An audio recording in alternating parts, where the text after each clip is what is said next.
نحمده ونصلي على رسوله الكريم أما بعد فأعوذ بالله من الشيطان الرجيم بسم الله الرحمن الرحيم وإذ قال يوسف لأبيه يا أبت إني رأيت 11 كوكبا والشمس والقمر رأيتهم لي ساجدين صدق الله العلي العظيم قال رب اشرح لي صدري ويسر لي أمري واحلل عقدة من لساني يفقهوا قولي اللهم صل على محمد في أول كلامنا اللهم صل على محمد في أوسط كلامنا اللهم صل على محمد في آخر كلامنا.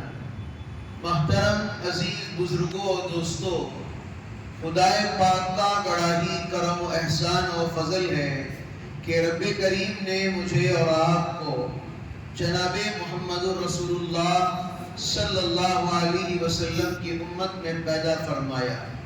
ابھی میں نے آپ حضرات کے سامنے قرآن کریم کی ایک آیت پڑھی جس کے ترجمے کے اندر ایک نبی کا واقعہ لکھا ہے کہ حضرت یوسف علیہ السلام نے خواب دیکھا اور اپنے ابا جان سے کہا کہ میں خواب میں دیکھ رہا ہوں کہ 11 ستارے اور ایک چاند اور سورج میرے سامنے سجدہ کر رہے ہیں.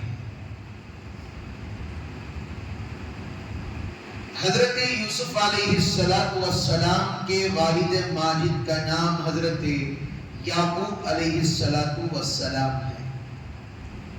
ہمیں اس بات کا علم ہونا چاہیے یعقوب علیہ السلام بھی پیغمبر ہیں. حضرت یعقوب علیہ السلام کے 11 لڑکے، 2 شادیاں تھیں. حضرت یوسف علیہ السلام سے بے انتہا اور پیار محبت بہت زیادہ تھا. بقیہ جو 10 بھائی تھے اور پھر چھوٹا بنیامین بھی تھا، اور وہ حضرت یوسف علیہ السلام سے بڑا حسد کیا کرتے تھے، بڑا جلن کیا کرتے تھے.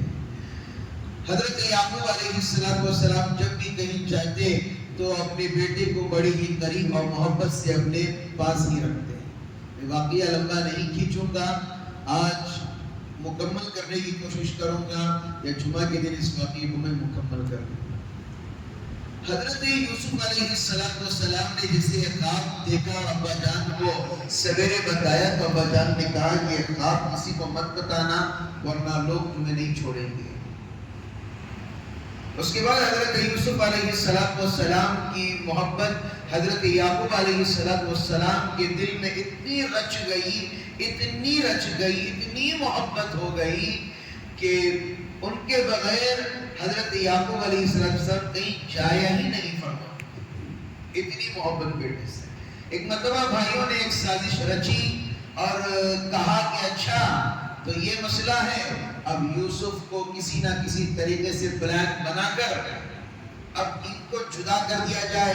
اب یوسف چلا جائے گا تو باپ کے دل میں ہماری محبت زیادہ ہو جائے گی. لہذا ایک پلان، ایک سازش تیار کی گئی. کسی نے کہا کہ گھمانے لے کر جاتے، کسی نے کہا کہ ایسا کرتے ہیں. تو ایک متفقہ ایک رائے سامنے آئی کہ دیکھو ہم اپنے والد حضور سے جا کر کہیں گے ہم بھی روزانہ کھیلنے کے لیے جاتے ہیں، آج حضرت یوسف علیہ السلام کو بھی کھیلنے کے لیے لے جائیں گے اور پابندی کے ساتھ کیا کریں گے اور ان کو لے کر جائیں گے اور پابندی سے لے کر آ جائیں گے. جیسے والد صاحب کے پاس گئے حضرت یعقوب علیہ السلام کے پاس تو منع کر دیا. تو بار بار اصرار کرنے کے بعد حضرت یوسف علیہ السلام کو بھیجا، اور جیسے بھیجا تو حضرت یوسف علیہ السلام کے ہاتھ پر ایک ڈوری یا کپڑا کچھ کوئی شکل کا باندھا ہوا تھا. تو بہت زیادہ حسین و جمیل تھے، تو نشانی کے لیے کپڑا باندھا ہوا تھا. اس کا مطلب لوگ کہہ لیتے بولو کہتے پیارا رہا نیت کرتے، نیت شادی کے ٹائم نیت بننے پہ یہاں ایک نیت پیٹ کو ایک نیت کھوپڑا لگا. بتا نہیں کر سکتا بول رہا ہوں یہ غلط تعبیرات نکالتے ہیں لوگ، اللہ معاف فرمائے۔ حضرت یعقوب علیہ السلام نے جب ان کا بچہ پیدا ہوا، بھائیوں نے پکارنے کی کوشش کی تو اندر سے آواز نہیں آئی، لیکن کتابوں کے اندر فقہاء اور مفسرین کتابوں کے اندر لکھتے ہیں جیسے ہی حضرت یوسف علیہ السلام کو اس کنویں کے اندر پانی کے اندر پھینکا گیا، اللہ نے حضرت جبرائیل علیہ السلام کو حکم دیا کہ جاؤ میرا نبی گرنے سے پہلے اس کو اپنے پروں میں اٹھا کر اس کی حفاظت کرو۔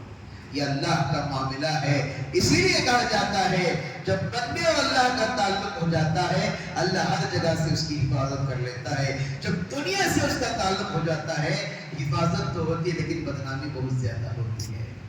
میرے عزیزوں، میں مختصراً کر کے واقعہ میں مکمل بتانے کی کوشش، لمبا نہیں کھینچ رہا ہوں، میں لمبا بتاؤں تو واقعے کے ایک ہفتہ 10 دن نکل جائیں گے، ابھی تاثراتیں بھی آ رہی ہیں، اس میں بھی بیاناتیں چلیں گی۔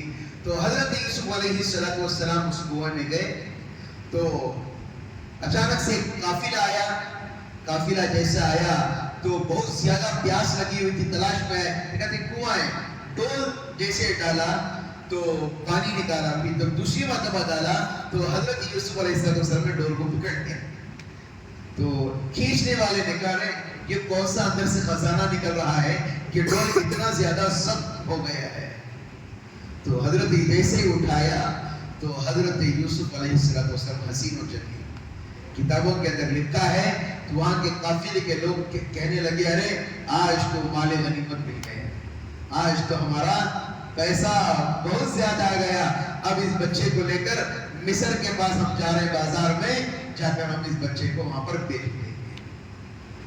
گئے حضرت یوسف علیہ السلام کو لے کر قید کر کے لے کر گئے، لوگ حضرت یوسف کی طرف دیکھ رہے ہیں، اتنا حسین و جمیل بچہ، ایسے لگ رہا ہے یہ انسان تو نہیں کوئی فرشتہ، اتنا حسین و جمیل بچہ۔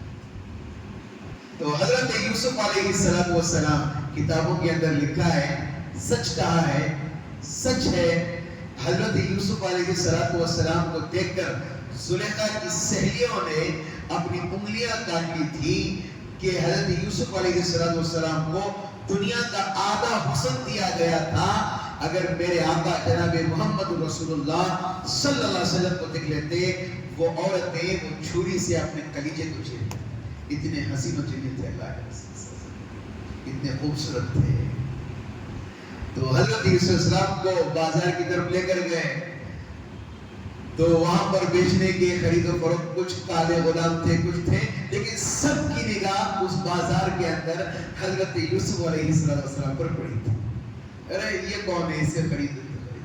اچانک سے مصر کا بادشاہ وہاں سے گزرا، زلیخا کی نگاہ وہاں پڑی تو بادشاہ نے اس بچے کو خرید لیا، کہا کہ کتنی قیمت، تو بات کی گئی بہت کم قیمت میں اس بچے کو خرید لے کر اپنے محل لے گئے۔ مصر کے بادشاہ کو اولاد نہیں تھی تو کہا کہ اس بچے کا کیا کیا جائے، زلیخا نے کہا کہ اس بچے کو نہ غلام بنا سکتے، ہماری رکھوالی کے لیے ہمارے ساتھ اس بچے کو رکھ لیں گے، کچھ کام نہیں کرائیں گے۔ حضرت یوسف علیہ السلام محل میں رہنا شروع کیے، لوگ ان کو دیکھنے کے لیے ترسا کرتے تھے۔ بچپن ہی کے اندر حضرت یوسف علیہ السلام جو جھوٹے پادری تھے جنہوں نے کہا تھا کہ ایک دھوم مچایا کرتے تھے، کچھ لوگ ہوتے ہیں اللہ معاف فرمائے، اس زمانے سے چلتا ہوا آ رہا ہے، نیچے سے زمین کے اندر ایک حبشی آدمی کو رکھ دیتے، اوپر سے کوئی آ کر کہتا اے خدا کچھ مجھے چاہیے تو نیچے سے حبشی آواز کرتا، زمین کے اندر کسی کچھ دکھ رہا ہے تو اس زمانے میں لوگوں کو اس طرح سے دھوکہ دیا کرتے تھے، بت بات کرنے والا ہے، یہ بات کرنے والا فلاں فلاں۔ بہت مختصراً کر کے کہہ رہا ہوں، جب حضرت یوسف علیہ السلام تھوڑے بڑے ہوئے تو قافلے والوں کو معلوم ہوا ارے رے رے ہم نے کسے بیچ دیا ہے، فوراً آئے اور کہا کہ نہیں ہم نے جس بچے کو بیچا ہے میں فوراً چاہیے۔ تو بادشاہ نے کہا کہ یہ کیسے ہو سکتا ہے، نہیں تو بھگا دیا گیا۔ ایک وقت آیا، میں بہت مختصراً کر کے اس واقعے کو بتا رہا ہوں کہ مجھے پھر موقع ملے گا نہیں ملے گا، تو حضرت یوسف علیہ السلام میرے عزیزوں، ایک وقت آیا کہ مصر کے اس محل کے اندر بت پرستی چلتی تھی، تو کہنے لگے ان بت پرستی کو چھوڑو، ایک اللہ کو مانو۔ شک ہی ہے تم کیا کہہ رہے ہو، تم تو ابھی بچے ہو، تو کہنے لگے نہیں یہ غلط ہے، آپ لوگ جو کر رہے ہیں غلط ہے. تو حضرت یوسف علیہ السلام بار بار کہنے لگے بادشاہ دیکھ رہا ہے کھڑے ہو کر، یہ بچے کو تو ہم خرید کر لے کر آئے، یہ ہمارے پر حکومت کرنے کی کوشش کر رہا ہے. تو ایسے ہی سلسلہ چلتا رہا میرے عزیزوں. ایک وقت ایسا آیا کہ بادشاہ کو خواب پڑتا ہے اور اس خواب کو کیا خواب ملا اور اس کی کیا تعبیر آئی. تو اس سے پہلے زلیخا نے حضرت یوسف علیہ السلام جب بڑے ہوئے تو اچانک سے زلیخا نے حضرت یوسف علیہ السلام پر تہمت باندھی. کیا تہمت؟ ذرا میں آپ کو بتاؤں. جب حضرت یوسف علیہ السلام بڑے ہو گئے، جوان ہو گئے، تو عورتیں کہتی تھی تو کیا یوسف کے اندر دیکھ رہی ہے؟ کیا ہے یوسف کے اندر؟ وہ تو تیرا بچہ ہے، تیرے بیٹے جیسا ہے، تو کیا دیکھ رہی یوسف کے اندر؟ تو وہ کہتی ہے اگر تم اسے سامنے سے دیکھ لو گے تو تمہاری انگلیاں کاٹ لو گے. عورتیں مذاق کرنے لگیں. تو حضرت یوسف السلام کو اشارہ دیا گیا اس کمرے سے چل کر آنا اور اس کمرے میں داخل ہو جانا، کھٹنا بھی نہیں ہے. جیسے ان عورتوں کے ہاتھ میں ایک سیب اور چاقو دی گئی. لوگ سیب کہتے ہیں، کچھ اور پھل کہتے ہیں، جو بھی اس زمانے کے اندر ہو پھل ہی تھا. دیا گیا، ایک چاقو دی گئی. تو جیسے ہی حضرت یوسف السلام گئے دیکھا کہ عورتوں نے اپنی پوری کی پوری انگلی اور ہاتھ کاٹ لیے. ان کے حسن میں دیوانے ہو گئے. اتنا حسن اللہ نے دیا تھا. زلیخا نے ارادہ کیا کہ میں یوسف کے ساتھ غلط کام کروں. ابھی اس آیت پر آ رہا ہوں، 13واں پارہ کی شروع آیت. وما ابرئ نفسی ان النفس لامارۃ بالسوء الا ما رحم ربی ان ربی لغفور رحیم. یاد رکھیے اس آیت کو. نبی نے کہا ہے یا اللہ میں اپنے نفس کی بھی گارنٹی نہیں دے سکتا. نبی نے کہا ہے یا اللہ میں اپنے نفس کی بھی گارنٹی نہیں دے سکتا. آج شیاطین گئے ہیں تو ہم اپنے نفس کی کیا گارنٹی دے سکتے ہیں؟ کیا گارنٹی دے سکتے ہیں ہم اپنے نفس کی؟ میرے عزیزوں، میرے بزرگوں، حضرت یوسف علیہ السلام کو ایک پلان کی طرح، سازش کی طرح زلیخا نے یہ بچا کہ کس طریقے سے یوسف کو پھنسایا جائے اور اپنے اس میں اب غلط کام کے اندر اسے پھنسا دیا جائے. تو حضرت یوسف علیہ السلام کو ایک کمرے میں لے کر آئی. اس کے بالکل دروازے پورے کئی سارے دروازے تھے اور لے کر آئی.